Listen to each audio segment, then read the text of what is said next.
Hello साथियों, आप सभी का स्वागत है आपके अपने YouTube channel MKS teaching point में। 69,000 शिक्षक भर्ती एक और याचिका पर सुप्रीम कोर्ट सुनवाई समाप्त। सुनवाई का विस्तृत अपडेट आपको अवगत कराएंगे। साथ ही फाइनल आर्गुमेंट व निष्कर्ष को लेकर के बड़ी खबर आ चुकी है, उस पर भी इस वीडियो के माध्यम से चर्चा करेंगे। निवेदन करेंगे आप वीडियो को शेयर करें और चैनल को सब्सक्राइब करके बेल आइकन जरूर प्रेस कर लें, जिससे भर्ती से संबंधित जो भी महत्वपूर्ण इन्फॉर्मेशन आप तक शेयर की जाए वो आसानी से पहुंच सके। Diary number 38,473/2024 Shivam Pandey versus state of UP. साथियों, ये याचिका जो है आज 17/9/2024 को चीफ जस्टिस सर की बेंच में चीफ जस्टिस JV पारदीवाला और जस्टिस मनोज मिश्रा सर की बेंच में सीरियल नंबर 16 पर सूचीबद्ध थी और सुनवाई समाप्त हो चुकी है। सुनवाई का क्या निष्कर्ष निकला है आपको अवगत कराएंगे। तो यहाँ पर साथियों अगर आप देखेंगे तो आपको यहाँ पर स्पष्ट हो जाएगा 16 नंबर पर सीरियल पर जो है सुनवाई समाप्त हो चुकी है। और यहाँ पर देखेंगे नोटिस टैग भी तो देख सकते हैं, विशेष तौर पर जो है नोटिस हो चुकी है और याचिका को 23 तारीख की जो महत्वपूर्ण और फाइनल सुनवाई लगी हुई है उसी में टैग कर दिया गया है।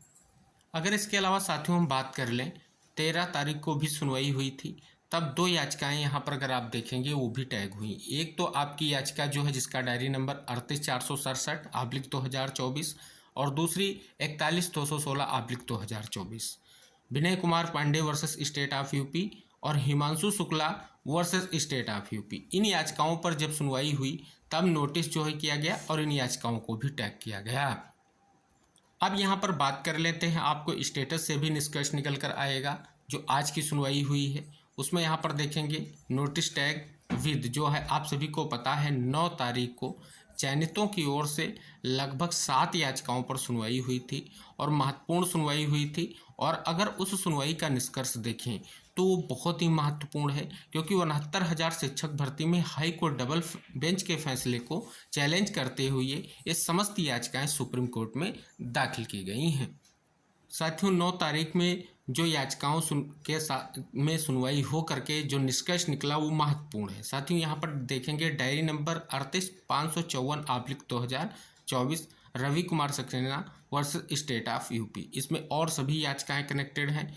इस पर एक महत्वपूर्ण सुनवाई हुई थी, आपने देखा था। अब स्टेटस में एक बड़ी स्थिति आपको देखने को मिल रही है कि फाइनल डिस्पोजल के लिए केस लग चुका है और कहीं ना कहीं अगर आप देखेंगे 23 तारीख को इस केस में एक बड़ा निष्कर्ष आना है जो 69,000 शिक्षक भर्ती के लिए भी महत्वपूर्ण है। अगर हम बात कर लें साथियों, EWS केस पर भी आज सुनवाई हुई है। सुनवाई समाप्त हो चुकी है क्योंकि मामला अब सुप्रीम कोर्ट चला गया है। अब सुप्रीम कोर्ट क्या फैसला देगा ये बहुत ही महत्वपूर्ण है, क्योंकि हाई कोर्ट ने अपने फैसले में स्पष्ट किया है जो अब तक की चयन सूचियाँ थीं उनको रद्द करते हुए नई चयन सूची को जारी करने का आदेश दिया है। चयनित इस चीज़ की मांग को लेकर के सुप्रीम कोर्ट पहुंचे हैं कि जो नई चयन सूची जारी होगी उसमें चयनितों की नियुक्तियां निरस्त होने का डर है, इसलिए वो सुप्रीम कोर्ट पहुंचे हैं। अब सुप्रीम कोर्ट से क्या फैसला आएगा इसके लिए प्रयास किया जा रहा है, बड़े से बड़े एडवोकेट पैनल को लाया जा रहा है जिससे निष्कर्ष निकल कर आ सके। इस परिपेक्ष में साथियों लगातार हमारे आरक्षित वर्ग के भी साथी प्रयास कर रहे हैं कि एक बड़ा निष्कर्ष निकल कर आए, जिसके बारे में इस खबर में पूरा विश्लेषण दिया गया है कि सुप्रीम कोर्ट में मजबूत पैरवी के लिए जुटे आरक्षित वर्ग के अभ्यर्थी। 69,000 शिक्षक भर्ती में सुनवाई की अगली तिथि 23 सितंबर लगी है। ऐसे में आरक्षित वर्ग के अभ्यर्थी अब आंदोलन से ज़्यादा सुप्रीम कोर्ट में मामले की सशक्त पैरवी की तैयारी में लग गए हैं। अभ्यर्थी अपने केस की पैरवी के लिए वरिष्ठ अधिकारियों को उतारने की तैयारी में है, इसके लिए भी वह अभियान चला रहे हैं। इलाहाबाद हाईकोर्ट की डबल बेंच के आदेश के अनुपालन के लिए आरक्षित वर्ग के अभ्यर्थी लंबे समय से आंदोलन कर रहे हैं। उप मुख्यमंत्री केशव प्रसाद मौर्य के साथ ही कई कैबिनेट मंत्रियों के आवास का घेराव कर नियुक्ति की मांग कर चुके हैं। इसी बीच अनारक्षित वर्ग के अभ्यर्थी सुप्रीम कोर्ट पहुंच गए और इस पर सुनवाई के बाद 23 सितंबर तक स्टे लगा दिया है। अब इस मामले की सुनवाई की तिथि करीब आने के साथ ही आरक्षित वर्ग के अभ्यर्थी सुप्रीम कोर्ट में मजबूत पैरवी की तैयारी में लग गए हैं। यही वजह है कि फिलहाल घेराव आज के आंदोलन का कार्यक्रम स्थगित कर दिया गया है। आरक्षित वर्ग के अभ्यर्थियों का नेतृत्व कर रहे अमरेंद्र पटेल ने कहा कि काफ़ी समय से चल रही लड़ाई अब तक जाकर के हमारे पक्ष में निर्णय आया है। ऐसे में इसमें किसी तरह की कमी न रह जाए, इसलिए हम सुप्रीम कोर्ट में बेहतर पैरवी की तैयारी में लगे हैं। हम वरिष्ठ से वरिष्ठ वकील अपने पक्ष में पैरवी के लिए खड़ा करेंगे और इसके लिए कई वरिष्ठ अधिवक्ताओं से वार्ता भी हो गई है। इसके लिए सभी आरक्षित वर्ग के अभ्यर्थी मिल करके अपने स्तर से तैयारी कर रहे हैं। 23 सितंबर की सुनवाई के बाद हम आगे की रणनीति तय करेंगे। तो ये विशेष तौर पर जो है देख सकते हैं, बड़ा प्रयास है 23 तारीख की सुनवाई को लेकर के। अब बात कर लेते हैं बीएड वर्सेस बीटीसी को लेकर के, क्योंकि साथियों यहाँ पर भी एक विशेष मांग है कि 69,000 शिक्षक भर्ती से बीएड अभ्यर्थी जो चयनित हैं उनको बाहर किया जाए, या जो नई चयन सूची बनेगी उसमें बीएड अभ्यर्थियों का चयन सुनिश्चित ना हो। इस पर साथियों एक बड़े फैसले की ओर हम आपका ध्यान आकृष्ट करने का प्रयास कर रहे हैं। जो 8 अप्रैल को फैसला आया था, जिसमें स्पष्ट किया गया है कि बीएड डिग्री धारक प्राथमिक शिक्षकों की नहीं जाएगी नौकरी। सुप्रीम कोर्ट ने कहा कि 2023 के फैसले से पहले हुई भर्तियां रहेंगी कायम। सुप्रीम कोर्ट ने प्राथमिक शिक्षक पद पर भर्ती के लिए बीएड डिग्री धारकों को अयोग्य मानने के 11 अगस्त 2023 के फैसले को स्पष्ट करते हुए कहा कि फैसले से पहले हुई भर्तियों पर इसका असर नहीं होगा।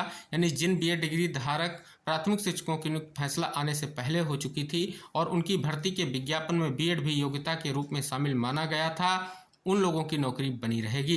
लेकिन इसके साथ भी एक शर्त है कि किसी अदालत से उनकी अयोग्यता के बारे में कोई आदेश नहीं होना चाहिए। सुप्रीम कोर्ट का यह आदेश पूरे देश के लिए है। सुप्रीम कोर्ट के 11 अगस्त 2023 को देवेश शर्मा मामले में दिए फैसले में कहा था कि प्राथमिक शिक्षक पद पर भर्ती के लिए बीएड डिग्री धारक योग्य नहीं है।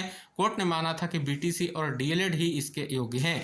तो देख सकते हैं विशेष तौर पर ये महत्वपूर्ण है। साथ ही अगर हम बात कर लें 69,000 शिक्षक भर्ती में बीएड चयनितों को बाहर करने के लिए शिक्षा मित्रों की ओर से एक महत्वपूर्ण याचिका दाखिल की गई थी, वो भी याचिका इसी के साथ जो है उसका निस्तारण हुआ। उसमें साथियों यहाँ पर इंगित कराया गया कि शिक्षा मित्रों की याचिका पर विचार नहीं।